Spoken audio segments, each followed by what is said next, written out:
ఒక్కసారి ఈ వీడియోని చూడండి. कैसा है? दुखी मत हो भाई। नहीं भैया मैं ठीक हूँ। इट्स अ लॉन्ग टूर्नामेंट, मौका कभी भी आ सकता है। రోహిత్ శర్మ 30 డేస్ జరిగే టోర్నమెంట్నే ఇది చాలా పెద్ద టోర్నమెంట్, నిరాశపడకు, తప్పకుండా అవకాశం వస్తుంది అని చెప్పాడు. అండ్ నిజంగానే అవకాశం వచ్చింది. అది ఎలా వచ్చిందంటే హాఫ్ టోర్నమెంట్ కూడా ఆడని సంజు శాంసన్ చివరికి ప్లేయర్ ఆఫ్ ది టోర్నమెంట్ అయ్యాడు. ఇప్పుడు ఒక్కసారి ఆలోచించు, జీవితం ఎంత పెద్ద టోర్నమెంట్ అనేది.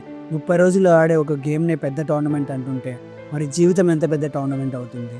నిజంగా జీవితమే అందరికన్నా పెద్ద టోర్నమెంట్. అయితే ఒక ఎగ్జామ్లో ఫెయిల్ అయ్యావని, ఒక బిజినెస్లో లాస్ వచ్చిందని, ఒక బ్రేకప్ అయ్యిందని ఎందుకంత నిరాశపడుతున్నావు, ఎందుకంత డిప్రెషన్లోకి వెళ్తున్నావు?